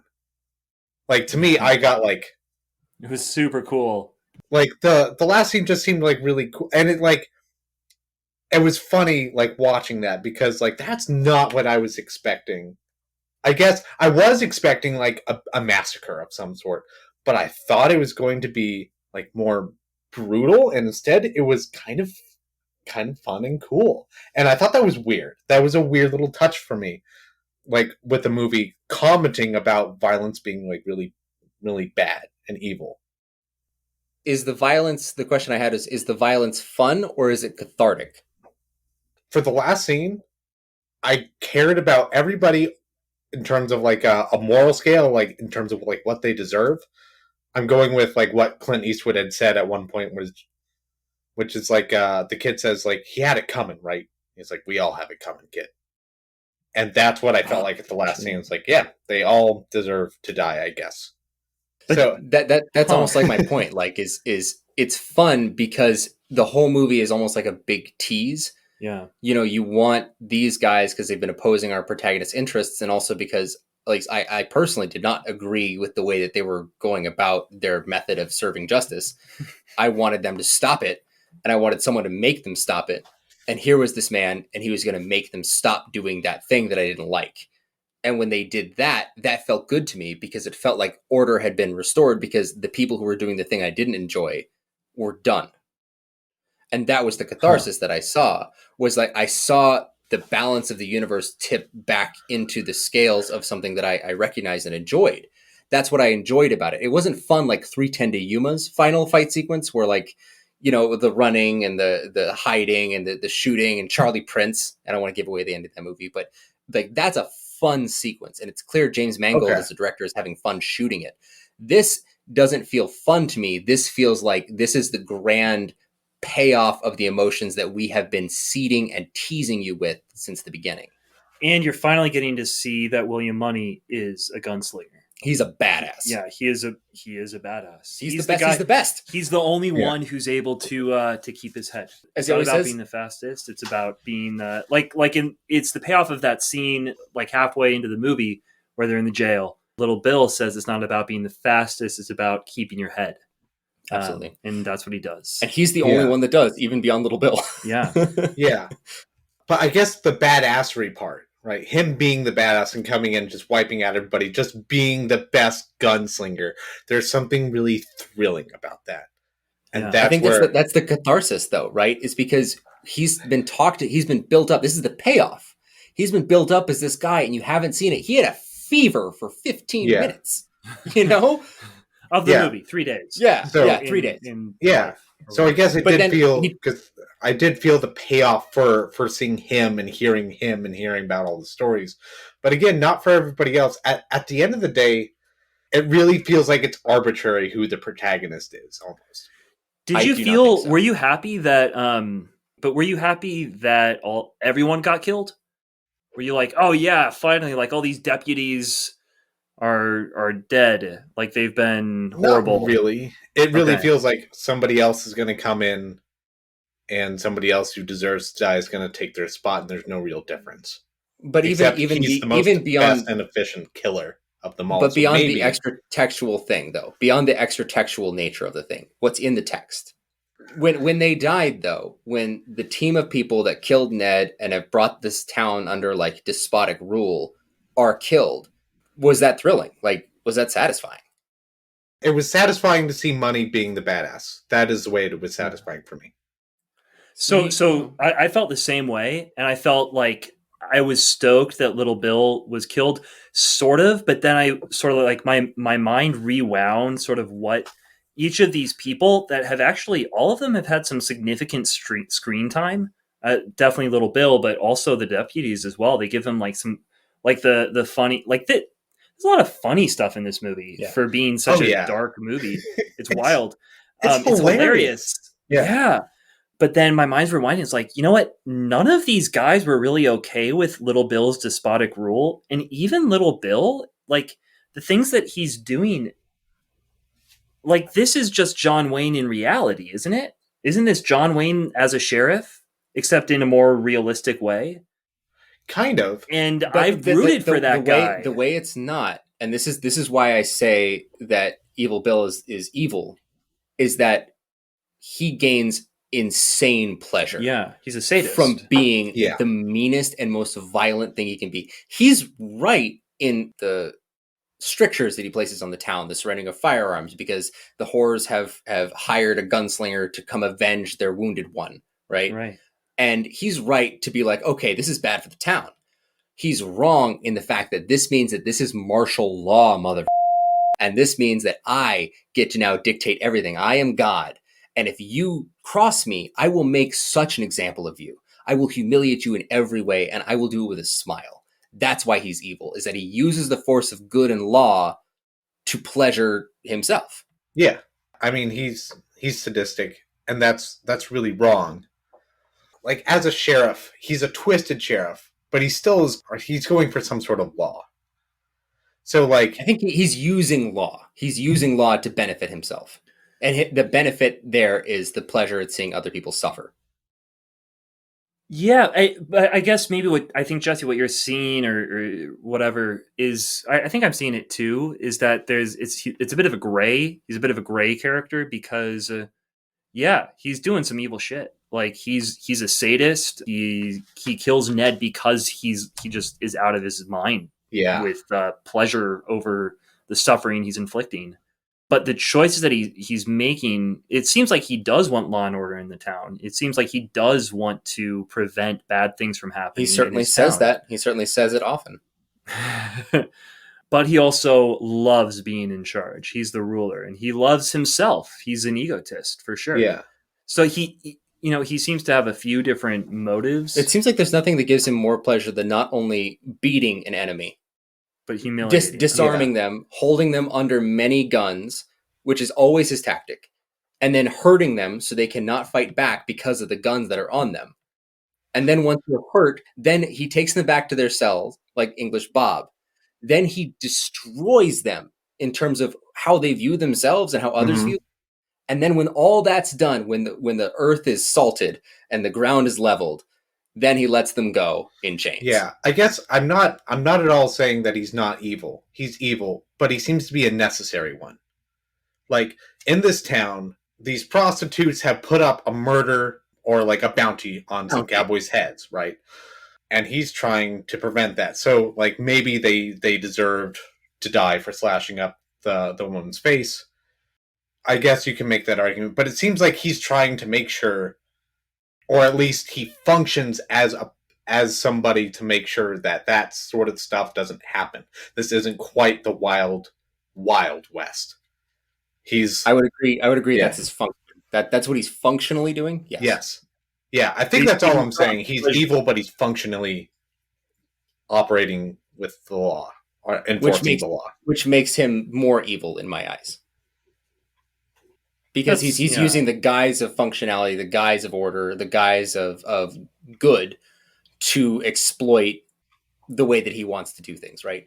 Which is why when he does build an edifice, it's a leaky roof. Yeah, it's really amazing. Yeah. And did you guys like the door in the background? The door is so warped. As they say, there's not a single right angle in the house. It's so great. No, because that's it, right? Like he's got a leaky house of law and order. Yeah, it's functionally the law, but it looks like what it's supposed to be. It looks nice. It'll function like a house, but like there's a bunch of holes. There's a bunch of pots and pans. And finally, it doesn't function like a house. Which is why when he gets shot in the chest, after he tells everyone to shoot Clint Eastwood, and Clint Eastwood simply like shoots him and then drops down into a crouch. No, dude, and then he calmly shoots people. He throws his empty shotgun at him. Yeah. Like that was awesome. Yeah, chest a rifle. But then he crouches and he just like pew, pew, pew, and other people are shooting at him. He's like, that's not a problem. I'll just shoot you in a second. Hang on. Yeah. That's why I cheered and I looked at my wife and I when Bill Daggett falls to the ground. That guy is gone. Yes. I'm so happy. I don't care who's going to replace him. I'm not thinking about that. Right, I'm just thinking right. I saw an evil man go down, which is exactly what a Western wants you to feel. And in that moment, I truly felt completely unified with the movie. And I said, yeah. But I do think that this is where the movie is finally most subversive, is because we've seen this movie the other way around a million times. Yeah. The way he walks, the way he struts around, the way he moves, like this is John Wayne in half the movies he's in, right? Rio Bravo. Yeah. Yeah. Or in The Man Who Shot Liberty Valance. I mean, I know he's not the sheriff there, but yeah. He's still like the guy who's keeping law and order, basically. Like this is the John Wayne character, who's telling people what to do and people obey him, and he's the good guy. You know, here what we've got instead is we're rooting for Liberty Valance, right? Like that's who. Terms. Just in terms of someone opposing the law, but that's again only because the law, unlike those things, the law has taken itself into its own hands and is now holding it over the people it's supposed to protect. Yeah, and exploiting them. Yeah, I think so, but I think that's what. Like what I mean by subversive is that's like what John Wayne's character is doing in a real world, right? He is using the world to prop up his ego and to get what he wants out of it, and that's what a lot of the lawmen were doing in the Old West. But I guess that's also what I see Clint Eastwood's character doing too, which is what, like, I see Little Bill as a necessary evil, and then I see Clint Eastwood coming in to stop it and murdering everybody is also the same way. Like, there has to be someone to do this, I guess. Someone has to, like, stop this reign. And I guess it has to be you, and I guess you have to do it this way. But this is awful. This is terrible. Nobody should do this. He's got no reason to be alive, right? Yeah. Well, wait, do you mean like that line, I don't deserve this, deserves got nothing to do with it. I put that on my MySpace page or whatever back in the day. I love that line. It was deserves got nothing to do with it. Boom. Like, if everyone got what they deserved, William Monie would not have a family. Like, he wouldn't have gotten married to a good woman. And he would eventually be dead. And after all of this, end up in San Francisco being prosperous, running a dry goods store or whatever it is. But that's what I mean by subversive. It's standing all this stuff on its head. Like, in a normal world, in a normal cowboy movie, we would be rooting against William Monie and for Little Bill, right? And if you look at just like the facts of what Little Bill does, he drives hired guns out of town. He tries to keep order and peace. He does all this stuff. He tries to make sure the ranchers are happy who are keeping everything. Like, and even on paper, it's good. Yeah, he's horrible. Even the prostitute, like, justice scene at the beginning, right, when he's there trying to figure out what to do, he says, like, all right, you're going to get a bunch of lashings. And then he finds out that, like, the bar owner's losing money. Mm-hmm. And so he was like, oh, this is like a business transaction. So what needs to happen is they need to give over the value of the prostitute's face to the bar owner because he's losing that money, and that's going to be the most just thing, and they're not even going to get a lashing. And then what does he say? He does it in the guise of, like, there's already been enough bloodshed. He says something along those lines. He literally says that to the head prostitute, Strawberry, right? Yeah, it's pretty ironic. It's it's all in, like, this guise of, like, it seems like, so, like, this weird world of law, like, where it's twisted in his favor, he seems to be doing the just thing. Yeah, when you ignore, basic morality. I totally. I think we all agree with each other. I think we all agree. Yeah. No, we just needed to hash it out to work that out. That's what we do. And that's brilliant. That's brilliant. Yeah. No, the only thing I was just aiming towards was I just wanted to make sure that when I said that Little Bill Daggett being the most evil man here, that we all knew what that meant. Yeah. Yeah. It meant, like, a small, in the end, an outclassed evil man hiding behind the rule of law. And even though the rule of law is good in some ways, and he is in efficacy doing something good, the methods by which he's doing it undermine those actions. Yeah. Yeah, for sure. And I guess what this leads us to is a small side question. I think I think that we can go right into it. Like Beauchamp. Yeah. And Jesse, Jesse, what's his name? Beauchamp. Has to be with the way we say it. If you say it the French way. Yeah. Like this is a really weird guy. He's like a side character and he's just like constantly switching allegiances. Like he starts out with, what is his name? English Bob.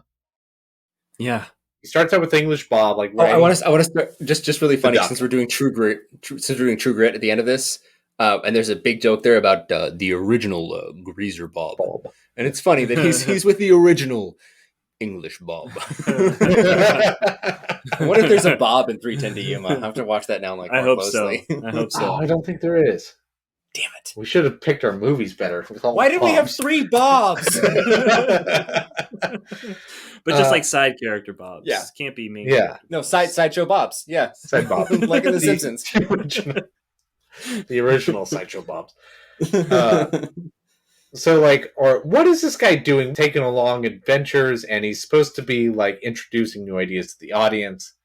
I guess I'm trying to figure out at this point, like, who is this guy in the movie? Is he supposed to be us analyzing the West and going through the different eras of it?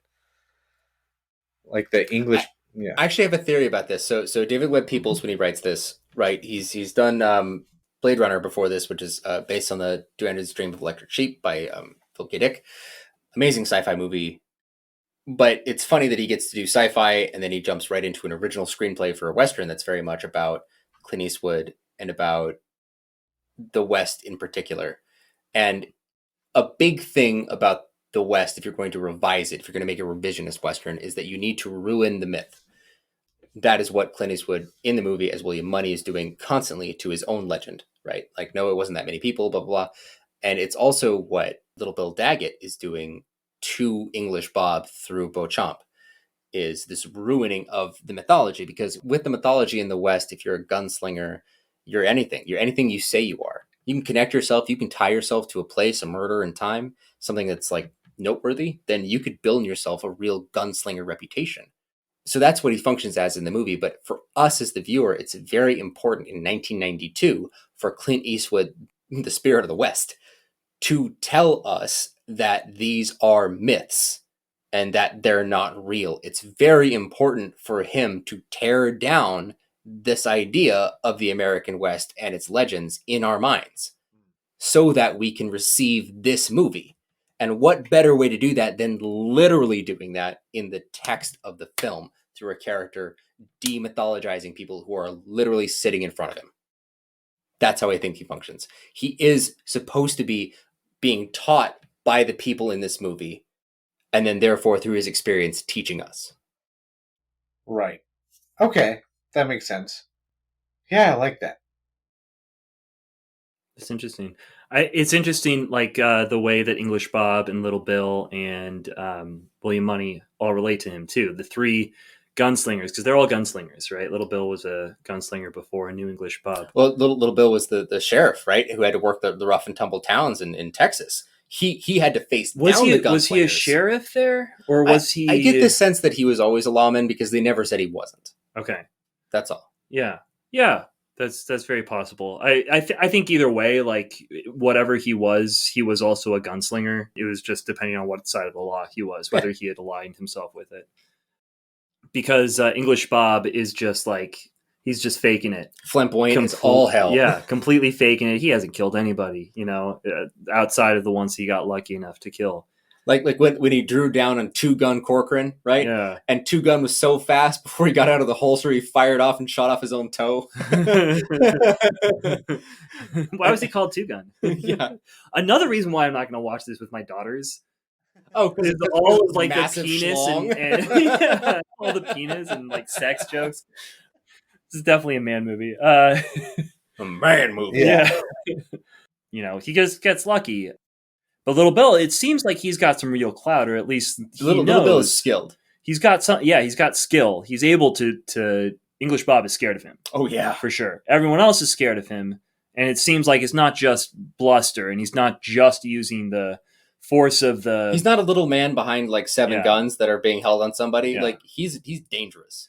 Yeah, and you see that even when Clint Eastwood draws down on him, and he says he doesn't care. He doesn't even care that he's about to die. Yeah, he's like, shoot, boys, there's 7 of you. He's got one more shot. Kill this, shoot the son of a bitch. Yeah. He just wants him dead. Yeah. But it's interesting because, like, as soon as Beauchamp shows up, he, like, brings him over. He's like, hey, I've got the better stories. I'm the real deal. I think that's the sadism, though, is that he loves sticking the knife and turning it into English Bob. Sideshow Bob, the duck. Yeah. He loves the humiliation. That's true. But he keeps him with him even afterwards. He does. And even then the artifice starts to like fall away from him a little bit because he's looking around at his twisted house of justice, right? And says, I can't write. He looks up at the ceiling and it's like, you should shoot the carpenter. And he goes, what? He goes, nothing. Sorry, nothing. No, sorry. Yeah. Yeah, his little bit of ego cannot even support an interview, right? Yeah. But then when Beauchamp tries to do the same thing to Clint Eastwood says no. He says like, oh, you always shoot. What is it like? You always shoot the most effective gunslingers. Always shoot the most dangerous man in the room first, and they go from there. So who did you shoot first? Well, I guess it was Little Bill. Who do you shoot after that? And Monie's like, I just got lucky. I think he shoots Little Bill second, actually, if I remember the gunfight. Oh yeah, I think it's second. Yeah. He shoots the barman first. Yeah. Oh, that's right. Yeah. Yeah. I thought it was very interesting that they chose to use this guy to relate to each one of these 3 very distinct gunslingers. Plus, I think it works Avatars really well. Old West. Like, if you're a screenwriter and you have to make men talk when these men are not used to talking, the best way to make them talk is if you get them interviewed, right? Right. So get someone that'll interview them. Yeah. Right? Especially someone that as like harmless and without guile as Beauchamp. Yeah. I mean, he literally pisses himself at the sight of a gun. I mean, to be fair, there's like 7 guns. English Bob didn't have a problem with it, and he's the one that got the shit kicked out of him. That's true. Oh, also, just little side question. Why do you think English Bob was known as the Duke in this movie? Do you think it's a joke about David Bowie? I don't know. I honestly have no idea. He's the thin white Duke, Yeah. I had that weird like free association, like, oh, he's like tall and white and thin. And David British? Bowie, British, boom, Duke. Yeah. But also, I mean, loves the aristocracy. Yeah, that's probably a part of it. And like, well, I thought it was a John Wayne Mark reference. Twain. But yeah. But why is he English? That's just where it doesn't match up for me. I have no idea. Well, it was weird because, like, I would have expected the sheriff to be called the Duke in this movie, especially since how we've been talking about him. If Little Bill Daggett had been the Duke, I would have deducted this movie an entire star. I would have been like, it's too obvious. I like that he's called Little Bill. Why is he called Little Bill? No one talks about that. Why is it Little Bill? Why not just Bill or Big Bill? And he's okay with it. He likes it. He's like, yeah, I'm Little Bill. But with someone whose ego is so, I don't know if fragile is the right word, but so necessary to his existence. Yeah, that's good. It's weird that he would have been okay with it from day one. I am Sheriff Little Bill Daggett. Yeah. But I mean, maybe that's how he introduces himself. He's like, hi, I'm Little Bill. This is obviously ironic. And you're going to laugh because you're not, because, if you don't, I'm going to shoot you. I guess. I don't know. It's just a weird commentary. Yeah. Well, I don't know what it's commenting on, but. Or maybe it has something to do with, like, I don't know. Maybe Little Bill would be one of those people where words don't mean a whole lot to him. But, like, action, but he's one of those, like, you got to prove yourself with your actions. The words mean a ton to him, though, because he consistently calls him the Duck. Oh, that's true. He knows it's Duke. But that's because he's trying to dig into him. He knows words mean a lot to this English guy. I think that words are just important to him, though, just the way that he addresses people. I mean, he's always giving speeches to everyone. He's speechifying. Oh, that's true. Yeah. I think what it is like, a little bit more subversion. I think it's kind of like so that you were like, huh, that's weird. Why is English Bob the Duke? Because that's obviously John Wayne is the Duke. And why is he Little Bill? And why is he William Money? That's a little on the nose. But he's also, it seems like the evil stuff he did had nothing to do with money. It had to do with psychopathic behavior brought on by alcoholism. These names, it's almost like none False of these legends. They're, yeah. Boom. There we go. That's it. That's Beauchamp. He's the key to your story. He's the one telling us the legends. Did you know that all along, Jesse? Were you just letting us figure it out? I mean, no, that makes sense. We got there together, guys. So Look at that. False legends. That was great. Starting with the Duke, and then going on from there, learning a little bit more. Starting with the Schofield kid. The Schofield kid, you know? Yeah. Because he comes up, he rides up and says, I'm the Schofield kid. And where did he get that name? He named himself. Because he has a Schofield. Yep. No one has called him the Schofield kid. Never killed anybody. Yeah. The mythologizing is always false. Yeah. Unless it's the case of William Money, in which case it's false because it didn't go far enough. Yeah. He doesn't want to be a myth. So question then. It's our final question. Oh, our penultimate question. This movie called Unforgiven. I think it's pretty clear through our conversation that William Money is unforgiven. Especially in his own eyes. Yeah, especially when he says to Ned, like, it's because I'm unforgiven. Remember that line? You want to know why this movie is incredible? They never say that. The word unforgiven is never used. Yeah. If it had been, this movie would have been worse than 1 star. This would have been like a great, like, I pick it up out of the bargain bin, you know, and been like, wow, it's like really striving for something, you know? Yeah. I was sitting here like, where's the title drop? They're always title dropping in movies. But we got to get him on the 310 to Yuma. Out to contention. I hear you're a man of true grit. I expected it to be at the end, you know, with the cut up prostitute being like, why don't you stay and like stay here with me or whatever? And Clint Eastwood turns and says, I can't because I'm unforgiven. I genuinely thought that was going to happen. Yeah, I thought that was going to happen for sure. I honestly, like this time around, I also was like, is the girl gonna go back with him? Is that what happens? I don't remember. I thought he was gonna wind up with her, like, for sure, just based off of other westerns. I thought he was gonna fall into like his old ways and then get better and be with another wife person. more subversion. It's just subversion here, there, and everywhere. But yeah. I think the Unforgiven thing is funny because I really do think it's like it's no good deed and no bad deed goes unforgiven. Like Ned, you know, comes out and he doesn't kill anybody. He freaks out at the last minute, can't do the murders, and decides to flee. And he is captured. Before they had done the murder and before he'd fled, actually, he had cheated on his wife and visited the prostitute. Multiple times. And he gets the worst death of anybody. He gets essentially flogged to death, we're led to believe. He gets whipped until he dies after giving up his friend, who he hopes will kind of avenge him, right? And yeah, he's like away from his you know, Sally Two Trees for like 3 days. Is like, oh, I gotta have sex with the woman now. Yep. I might just nip off and do that while my best friend in the world is suffering from like a crippling fever. I'm going to leave this open bottle of whiskey in front of him, even though I know he's a degenerate alcoholic. So that happens. So they're not really good friends. So Ned is not unforgiven. He's punished, right? But then, like the Schofield kid, he's punished through guilt.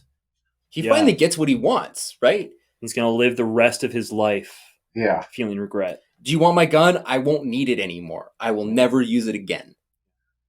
Yeah. And then there's William Money, who does nothing wrong for like the whole movie. Like nothing morally wrong, really, except for taking up a contract to kill somebody, which is morally wrong in its own right. But like in terms of a Western, nothing like really wrong. Ethical universe of the movie. He's okay. Also, I'm just going to point out, this kind of struck me watching it. Like, you know, he was told that the prostitute had her eyes and ears gouged out.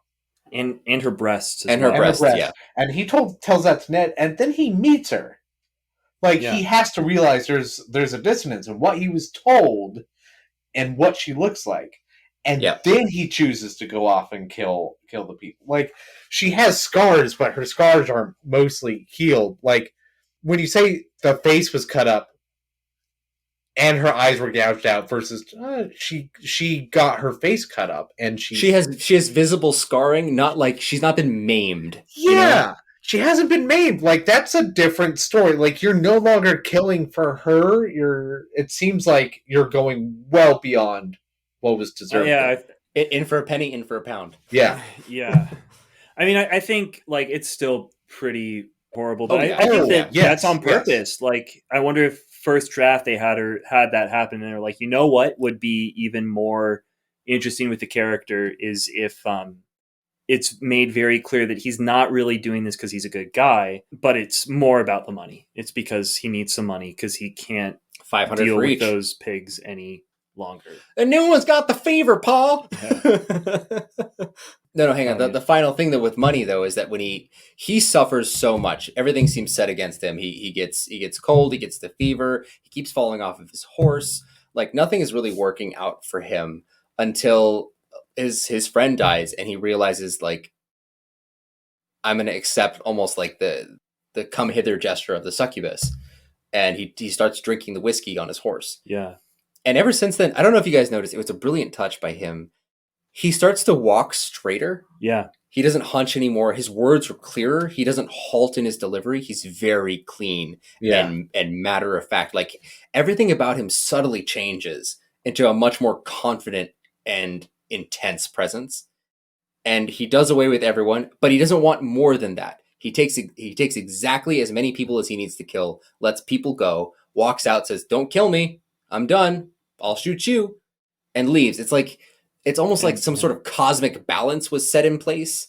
Like, enough was taken from him and he could level the playing field again. That's just, I don't know, just talking about the title and free villain. Personally, I got the power trip feeling from all that. Like, because he knows he can. He knows he can kill all those people. But he's not going to. Like, I don't see a whole lot of morals entering into play here. It's just like, I can kill you all. Should I bother with you? I don't know. You let me know. I'm going to write off. Yeah. Do you have anything to say as a final note? I thought that scene was perfect, where he takes when he finds out that Ned is dead, and he takes the bottle from the Schofield kid and takes a drink. Like, he changes, and you see the man you've heard so much about. I mean, I thought it was a brilliant touch. I thought it was a brilliant. It was exhilarating. We spent the whole movie. Yeah, it was, but I feel bad about it. Yep.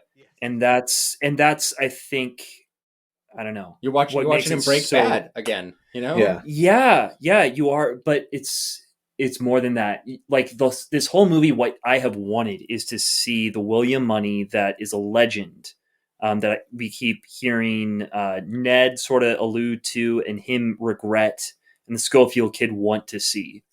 And he doesn't want to have anything to do with that Ned, or that William Money. You know, William Money doesn't want to be William Money when he was younger. He wants to stay away from that. He doesn't want to take a drink. He doesn't want to do this stuff. I mean, and like the whole movie, you're kind of wanting him to take a drink. Like, he's sitting there sick, and you're just like, dude, if you just take a drink of that whiskey, like, you're going to be better and you're going to be able to do this. And then when you finally see him do it because his friend's dead, you're like excited and thrilled. But at the same time, like, you feel dirty that you're excited about that. I felt that way. I did. Yeah. I thought that was brilliant. You're watching an alcoholic become an alcoholic again. And not just on alcohol, but on blood. Yeah. And then, but there was like one big indicator, just going back to like the cutting off, or when we're talking about the prostitute getting cut. When the kid tells him about the prostitute, he says, like, cut up her face, cut her eyes out, cut her ears off, and her tits too. And then when he tells Ned they cut her eyes out, they cut her tits off, they cut her fingers off. Yeah. Which means, like, he's just making stuff up. Yeah. Like, he just heard something, he's like, I'm going to justify this no matter what. And when he I wants first, to get Ned to come. to get Ned to come, but also like I thought it was like a way of him justifying it to himself, which is like to create this grand myth, this grand story. Like if they cut her eyes out, like they may as well like just like cut her arms off. You know, like it's terrible what they did. Like let's just say Yeah, whatever. Let's get you exactly. in on this. Yeah, And that's how himself on he's it. that's how he's Yeah. getting in on it too. And Yeah. you know he's going to be drinking whiskey. He has to because of this, right? If the lie is big enough, if the justification is big enough, then he's going to go on a killing spree. Yeah. And he kind of craves it again. I think he wants to go live that life, and it's really sad watching him in that position, even though it is thrilling.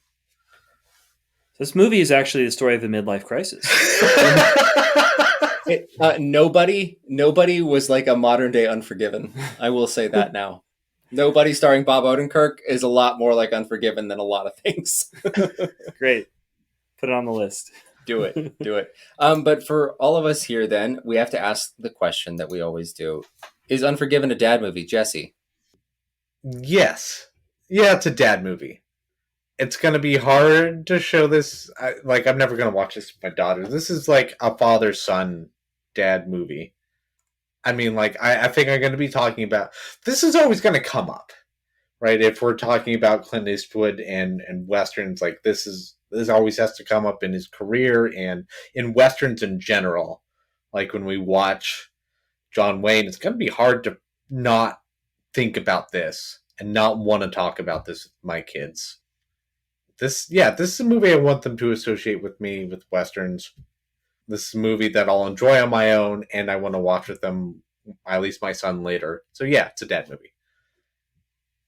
Cool. Yeah, unequivocally a dad movie. This is a great movie. It's a magnificent movie, and it's something that I like hold dear to me. That might be weird, but it's there's a lot of, like we said, Clint Eastwood makes movies, very masculine movies about men.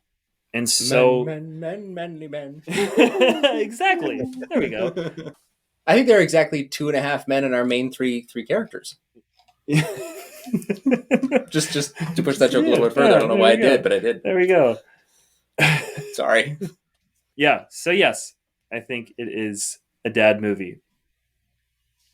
I agree. Yeah, just for the Clint Eastwood of it all, the history of it all, the Western of it all, and how we talk about these things. Yeah. Yeah, it has to be, right? Yeah. This ushers in like a whole new age. Yeah. Well, what a discussion, guys. This is I'm going to mention a question here that I'm going to put a pin in. I don't think that we should talk about it. I want to know. So, Jesse, you've talked about this a couple of times, and we've talked about this a couple of times with Man Who Shot Liberty Valance and with this movie, where we've said like, oh, we want to make sure our kids see a lot of the other movies to have the baseline understanding of the Old West, or like the Hollywood's version of the Old West before we see these subversive films, before they see them. And I'm going to ask a question. Is that true? Have Westerns ever not been subversive? And I'm going to leave that. Well, if you want to hear the answer to that question going forward, then stay tuned to our newer episodes. We will be doing, like I said, we'll be doing 310 to Yuma and True Grit from 2010 from the Coen brothers. And both, I think both the modern ones, not the old ones. Yeah, no oldies. Yeah. New. But great pin in. That might be a new segment. We'll discuss it. I like it. Pin in. Do you like that, Jesse? Put a pin in it. Yeah, put a pin in it. It's like you're pinning it. It's like you're pinning it to like check it out like this, the like, tack board. Wait, Mike, you gotta pin in. Or That's is how it you like announce it. a pin out because you're throwing the grenade and it's going to launch and explode later? That is much different. Do you guys not know this term? I use this term like all day long. I'm gonna stick a pin in you to get a reaction. It's like you put it, you like put it up on the the cork board, in the skin with a pin. Believe it or not, I've always envisioned like a pin going into somebody's mouth and it just expanding like a tampon and just blocking It's everything. cool. Nice. Like you're putting a pin in it, and then you take it out I'm gonna later. put this pin in there. Yeah, put that pin in there. I'm gonna. Thank you so much for sharing that. I love that glimpse into your brain. Thank you. That's beautiful. I'm glad you appreciate that. Yeah. But anyway, from all of us at Not Your Father's Movies, I'm Vito. I'm Mike. I'm Jesse. Good night.